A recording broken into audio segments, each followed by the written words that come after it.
Bonjour à tous, vous êtes au plus proche du M&A, à la troisième édition d'M&A Stories, l'événement qui réunit près de 250 aides M&A de nos grands groupes. Merci d'être avec nous. On va parler dans un instant d'un sujet ô combien important, puisque le private equity et les corporates, la distinction entre les usages et leurs techniques devient de plus en plus poreuse avec avec le momentum que l'on connaît aujourd'hui dans le transactionnel. Pour en parler, j'ai le plaisir d'accueillir Marc-Élie Bernard. Bonjour. Bonjour. Vous êtes VP senior en charge du développement et des FUSAC au sein de notre champion CAC 40 Edenred. Absolument. Voilà. Kathleen Clark, Global Head M&A Soprasteria. Bonjour Kathleen. Bonjour. Vous allez bien? Oui, très bien, merci. Et on a également Sophie Nguyen qui est associée au sein de Winston & Strawn, j'imagine dans l'équipe corporate.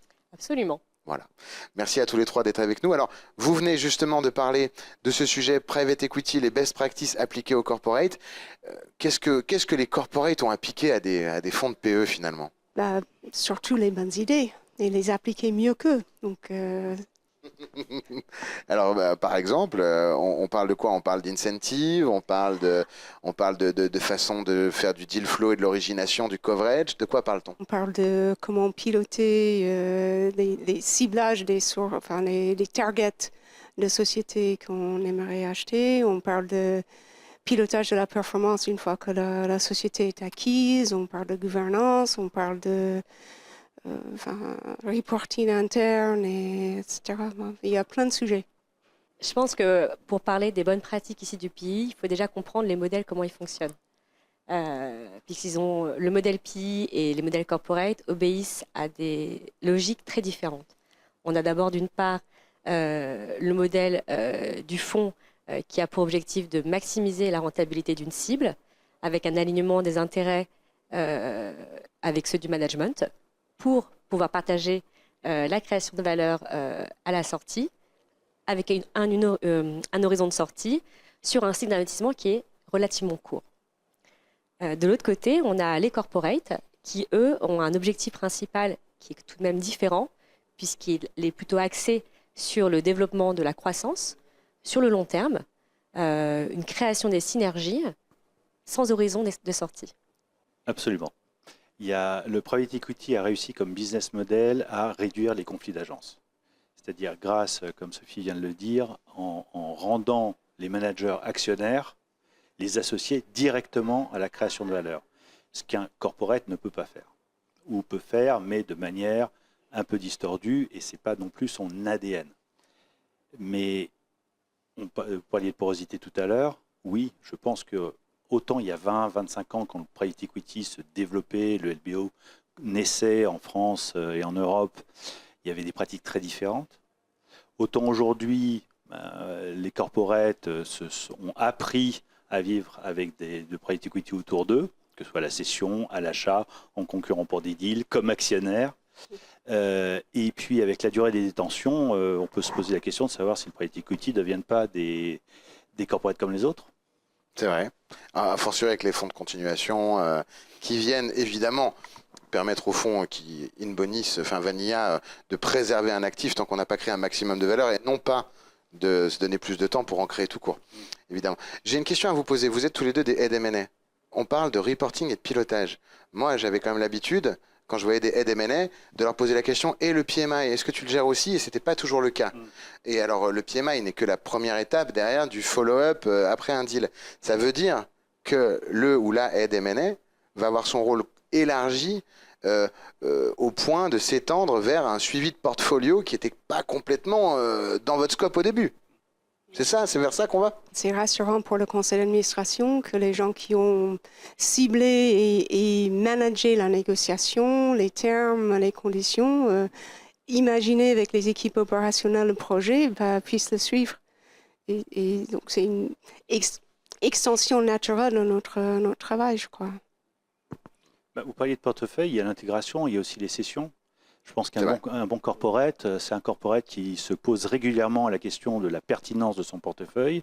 Est-ce que pour chaque activité, chaque business unit, chaque géographie, c'est vraiment le meilleur détenteur, le meilleur propriétaire de chacune des activités? Et de la même manière que les fonds de private equity, eux, répondent de manière un peu plus basique à la question, ils se posent la question de la sortie à partir du moment où le calendrier leur impose.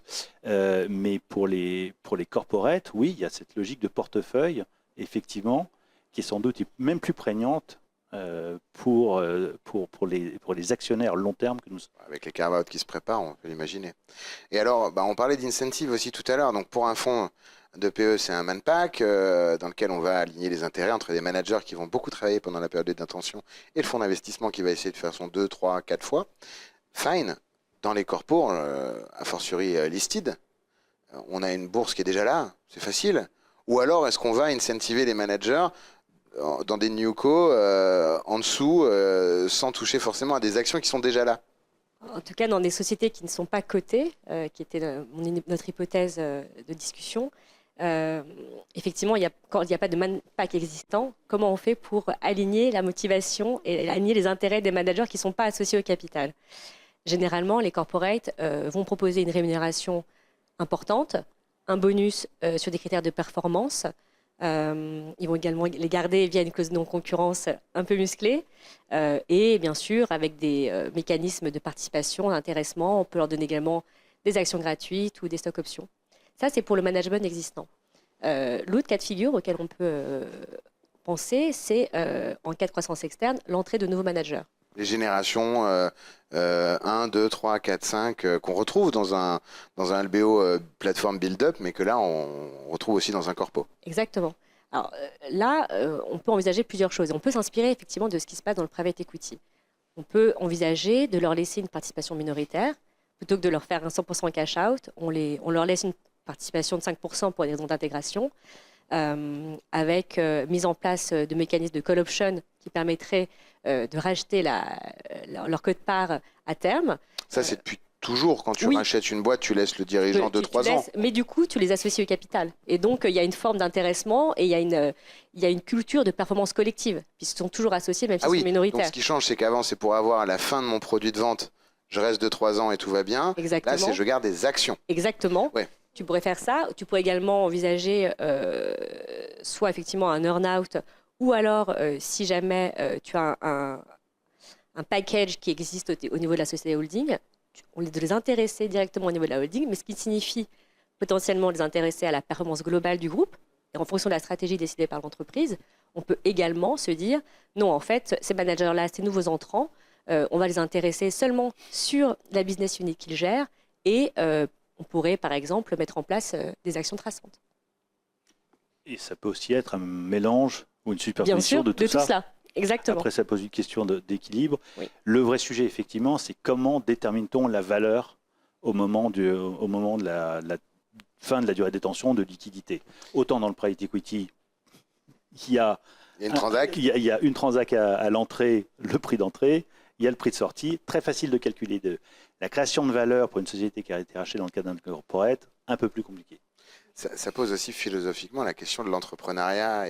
Parce que qu'est-ce que le man-pack à la française, où je trouve que nos managers français sont plutôt bien lotis par rapport à l'international. On a un beau partage de la valeur qui a été remis en cause, puis un peu sauvé il y a 2 mois. Voilà, on va dire. Mais c'est la quintessence de la rémunération de l'entrepreneur. Est-ce que dans une grande boîte, on peut rémunérer au même titre des entrepreneurs avec les mêmes multiples et les mêmes mécanismes? Voilà. Enfin, il y a par ailleurs des très bons packages d'incentives dans des boîtes cotées où quand on prend des milliers d'actions chaque année d'une boîte cotée à 300 € l'action, c'est pas non plus complètement débile. C'est juste qu'effectivement, le man-pack qui va bien, quand on fait 10 fois, 15 fois, et qu'on commence à être dans ce genre d'ensemble, ou plus évidemment, on est très content. Il y a ce sujet d'entrepreneuriat, de risque. Est-ce qu'on s'est risqué? Est-ce qu'on ne rémunère pas un peu le risque dans les man-packs de PE? Et est-ce qu'on le rémunérerait de la même façon chez un corporate? Question ouverte, vous avez 3 heures. C'est totalement différent, je crois. Et puis, quand nous, on regarde comment incentiviser ces managers, c'est souvent sur le projet aussi. Quand on parle d'entrepreneur, on parle de quelqu'un qui veut continuer à créer et contribuer. Et ce n'est pas juste l'argent qui compte. Il y a l'argent qui est important, mais il y a un projet plus long terme qui crée de la valeur pour son ancienne structure et le nouvel ensemble qui sera créé, que ce soit un business unit, une filiale de groupe ou un merger of equals entre deux sociétés. Donc, c'est important, en tout cas d'un point de vue corporate, de garder cet esprit entrepreneurial et ça ne se rémunère pas forcément avec de l'argent, même si c'est important. Et ça pose aussi forcément la question de l'alignement d'intérêts entre l'entrepreneur dans sa business unit et la stratégie de l'entreprise qui peut évoluer, et aussi des sujets d'équilibre ou de déséquilibre avec d'autres équipes à l'intérieur de la structure. Très complexe. Parce que vous, votre enjeu, c'est que vous commencez. Si c'est un trend qui augmente, qui s'intensifie, ça veut dire qu'il y a des gens qui n'en ont pas bénéficié il y a 5-10 ans. Et donc, c'est le problème aussi des boîtes. Absolument. Mais par contre, sur l'alignement des intérêts, je trouve que c'est pas forcément plus compliqué en corporate parce que oui, la décision de la boîte peut faire évoluer tel ou tel BU, mais l'entrepreneur qui lui veut pas sortir sous LBO, qui veut pas sortir au prochain deal mais qui veut rester, il n'est pas forcément aligné avec le fonds au moment de la sortie. Ah non, ça c'est sûr. Absolument. Et souvent, il y a un moment où il vrille de vendeur à acheteur. Il y a un coffee meeting à un moment où on parle de soi et on parle moins de son sponsor. Mais c'est logique puisque le sponsor doit vendre au meilleur prix. Est-ce qu'il nous reste 2-3 minutes? Merci infiniment, en tout cas c'est très intéressant. Il nous reste 2-3 minutes. Est-ce que l'on est vis-à-vis des... Alors, l'EPE a du mal à rendre de l'argent aux GPs parce que effectivement il y a un sujet un petit peu d'attentisme par rapport à un vintage 20, 21, 19, 20, 21, début 22 où on a payé un petit peu cher, on a un peu leveragé, on a non seulement évidemment la top line qui est pas facile à aller chercher, mais dessus l'inflation, les douanes, les tweets, tout ce qui va avec. Donc est-ce qu'on est aujourd'hui en tant que corporate, et vous Sophie qui accompagnez les fonds et les corpos, est-ce qu'on est au début d'une ère de transfert de part vers des corpos? Parce que les corpos peuvent être des super candidats pour permettre au fonds de sortir au moins facialement d'une bonne façon, parce qu'un corpo sera peut-être plus capable de valoriser quelque chose qui est une paume, parce qu'il y a une raison stratégique, vous serez peut-être prêt à mettre 10 millions dans un truc qui aujourd'hui est surleveragé et vaut rien, parce que vous avez une prime stratégique. Donc est-ce qu'on est au début d'une ère ultra transactionnelle où les corpos vont venir acheter beaucoup de choses dans les portefeuilles des fonds de private equity? J'espère bien. J'espère bien. Il y a déjà quelques actifs que vous regardez. Non, mais il y avait un creux en ce début d'année. Je trouve que un peu les valorisations étaient pas au niveau où attendaient les vendeurs. Et donc, il y avait, en tout cas pour nous concernant, un peu de pipeline qui s'évaporait. Et donc, je veux bien que ça revienne. Donc, il faut continuer. Alors, je dirais pas forcément. Quand on perd dans une enchère une société qu'on voulait acquérir, qui est acquise par un fonds, on se dit, bon, à la limite, c'est pas grave, le fonds la revendra à un moment ou à un autre. Sauf que le fonds, il va travailler dessus, il va faire son propre build-up. Et peut-être que 2, 3, 4, 6 ans plus tard, il aura créé une espèce de nouveau groupe concurrent très difficilement assimilable et intégrable par un corporate, parce que très diversifié en termes de business, au gré des build-up qui ont été faits, diversifié en termes de géographie, et donc c'est pas évident. Sauf s'il n'a pas réussi à l'intégrer, et auquel cas il y aura des carve-out, et auquel cas peut-être que le corporate pourra se placer à ce moment-là. Il y a toujours du boulot pour les avocats M&A. Ah si tu as fait des build-up pendant 5 ans et qu'il faut tout carve-outer et spin-offer derrière, tout le monde sera content, ça c'est sûr. Le clean-up, c'est pas forcément ce qui cherche le corporate, mais on saura le faire, je crois, mieux qu'un private equity. Merci infiniment à tous les trois d'avoir bien voulu participer à cette émission et à notre événement M&A Stories 3e édition à l'année prochaine. Pour ma part, je vous remercie infiniment et je vous souhaite une bonne continuation. Vous regardez Be Smart for Change.